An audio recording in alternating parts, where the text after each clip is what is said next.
¿Alguna vez te han dicho que te haces muchas películas, videos o rollos mentales, que te cuentas muchas historias en tu cabeza, que eres una exagerada o que cualquier director de cine es un novato al lado tuyo? Llevo 15 años investigando dinámicas de comportamiento y hoy quisiera compartir con ustedes qué son y de dónde nacen las películas mentales, cómo hacer para evitarlas o mejor aún, cómo aprovecharlas y cómo esto nos hace más resilientes. Porque dejarse llevar por una película mental no es el problema, sino el tipo de película y lo que esto hace con nuestra felicidad. Sobre todo cuando esa película nos hace sentir que fuimos a la guerra cuando simplemente estábamos yendo a comprar el pan.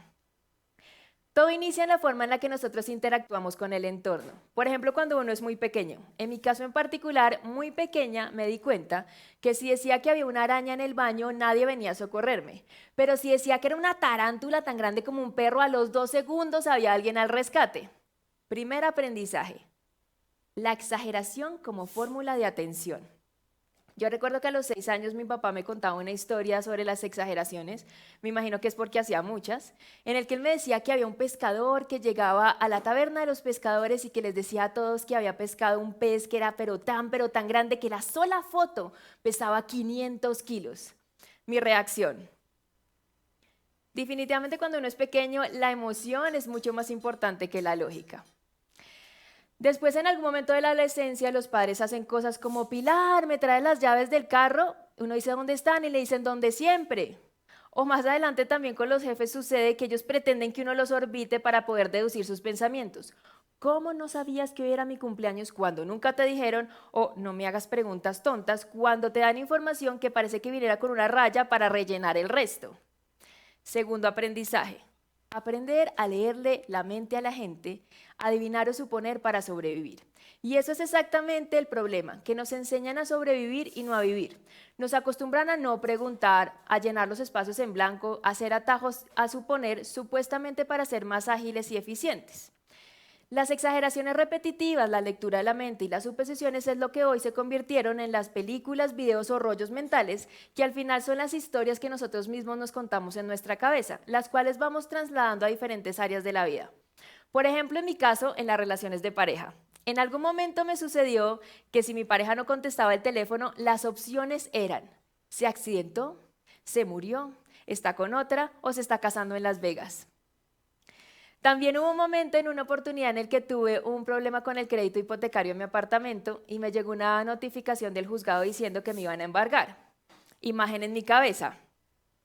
Empecé a correr como una loca desquiciada por todo el apartamento tratando de meter entre cajas y maletas cuanto pudiese antes de que llegaran a desalojarme. Ninguna de las anteriores opciones me daba felicidad. De hecho, hacían de mí una persona insegura, triste, y es decir que estas películas me causaban sufrimiento. Así que pasaban mi vida o la convertían de pasar de ser un trama a ser un drama. Así que me puse a hacer una investigación e indagar. No podía ser la única mujer a la que esto le sucediera. Y además necesitaba saber cómo salir como de ese patrón tormentoso en el cual sentía que me encontraba. Así que realicé una encuesta para 500 personas donde participaron tanto hombres como mujeres. Y encontré datos muy interesantes. Lo primero, y a esto hay que ponerle mucha atención, no solamente las mujeres nos hacemos películas mentales, los hombres también caen en ellas. El hecho que ellos no hablen de lo que está sucediendo por su cabeza no quiere decir que esto no esté sucediendo. Es decir, que al final las películas mentales no son un tema ni de género ni de sexo, sino del ser humano. Así que si en algún momento alguien les dice: es que las mujeres se hacen muchas películas mentales, ustedes lo miran así con cara de psicoanálisis. Porque definitivamente todos en la vida en algún momento sentimos miedo, inseguridad y duda. Lo segundo que encontré es que muchas veces las películas mentales son pensamientos inútiles o basura, que hacen que nosotros como que nos bloqueemos y nos bajemos la vibra. Mucha atención porque dije a veces, no siempre. El cerebro está hecho para pensar y eso es parte de su esencia. No podemos pretender decirle no pienses. Es como decirle al corazón que deje de bombear sangre. Lo que sí podemos hacer es enseñarlo a que cambie el género de la película, que pase de drama o terror a aventura, acción, comedia o fantasía, lo cual veremos más adelante. Y lo tercero que encontré es que el 80% de la población no es consciente del tipo de película que está sufriendo. Es decir, que entonces me puse a la tarea, de acuerdo a las historias que contaba la gente, de identificar o ponerle nombre a los tipos de películas para poder trabajarlos. El primer tipo de película le he puesto el nombre del gusano o la maldición. Lo sufre el 18% de la población. De los mismos creadores de No eres tú, soy yo, nadie me quiere, todos me odian, mejor me voy a comer un gusanito. Esta persona tiende a pensar que hay una maldición que lo acecha, está pagando un karma, hay como una nube que lo persigue donde vaya. Es lo más cercano a estar viendo la película de Chucky todo el tiempo. Esta persona entonces un ejemplo es, en la vida todas las parejas le han sido infieles y su conclusión es estoy pagando un karma de una vida pasada. La segunda categoría la ha llamado el amigo de Voldemort, por su mala vibra. Lo sufre el 28% de los encuestados y es una mezcla entre exageración, apocalipsis y una bola de nieve en el que la cabeza se vuelve dispersa y caótica.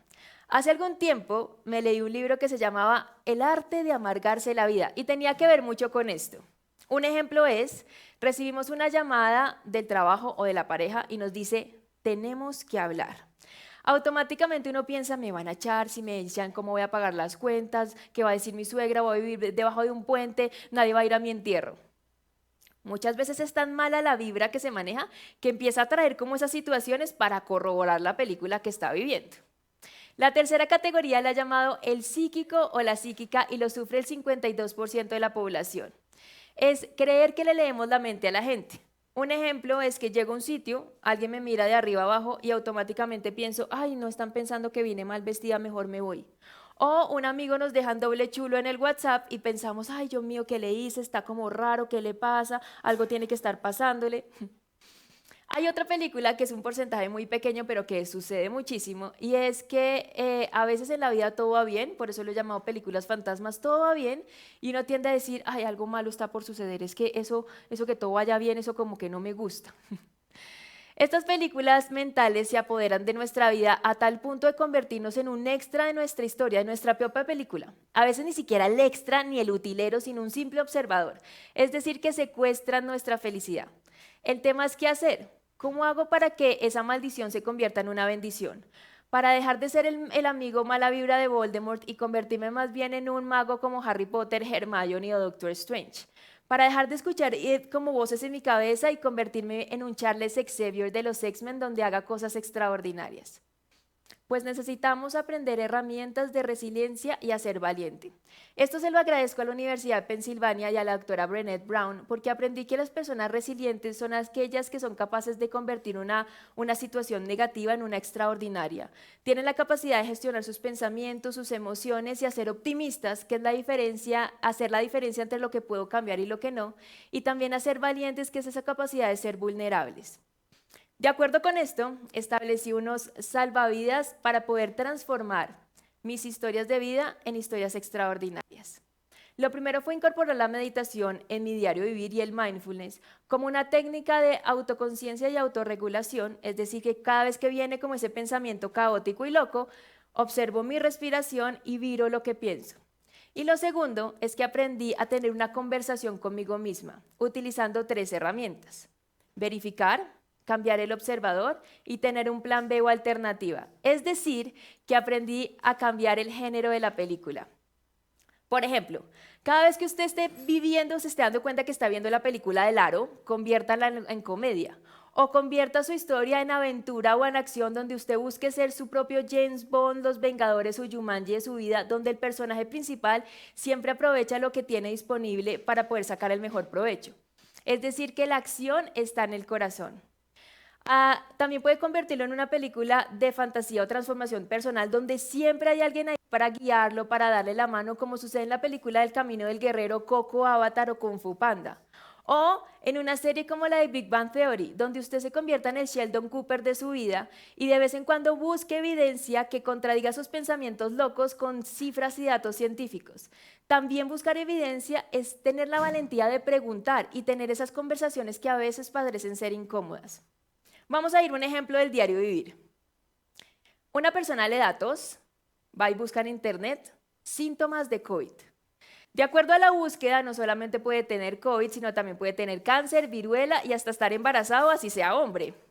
El psíquico, el amigo o la vibra de Voldemort y la maldita dirían que esta persona va a morir de una forma horrible. Y esto es porque está pagando un karma de la vida pasada del COVID. A diferencia de un Sherlock Holmes o un Enola Holmes, quienes no se quedarían con lo que dice Internet, sino que irían a buscar evidencias y tomarían las medidas correspondientes para cuidar a su familia. O un Guido de La vida es bella, el cual tomaría y sacaría mejor provecho de la situación diciendo, oiga, vea, tenía que descansar porque estaba trabajando mucho. O una Mujer Maravilla, quien sabría que pase lo que pase, lucharía contra el COVID y lograría que la humanidad por fin estuviera sana y a salvo. A lo que quiero llegar con todo esto es que de vez en cuando pongamos en duda nuestros pensamientos, verifiquemos, cambiemos el observador o busquemos una alternativa que nos haga más felices. Ser consciente de mis películas mentales y aplicar los salvavidas correspondientes me ayudó a ser una persona más feliz, optimista, sentirme empoderada y aprender a ser resiliente, que entendió 3 sencillas cuestiones. La primera, los resultados de la vida, como lo es la felicidad, el amor propio y la paz interior, se ven impactados por el género de la película que yo escoja y la historia que me estoy contando en mi cabeza. Lo segundo es que de acuerdo a la historia de vida, nosotros podemos contar nuestra historia desde la valentía y desde la acción y no solamente desde la victimización y desde el drama. Y esto nos hace crecer a nosotros en el corazón. Y lo tercero es que alguna vez en la vida sentí que la vida me había dado con un ladrillo por la cabeza, pero que yo a partir de ese ladrillo construí una vida maravillosa. Es decir, que ser resiliente es tener la capacidad y tener el poder que nosotros podemos escoger el tipo de película que estamos viviendo y el tipo de película que queremos contar. ¿Estás convirtiendo tu vida en una película que tú quieras vivir de forma extraordinaria o estás viviendo las películas de los demás? Muchas gracias.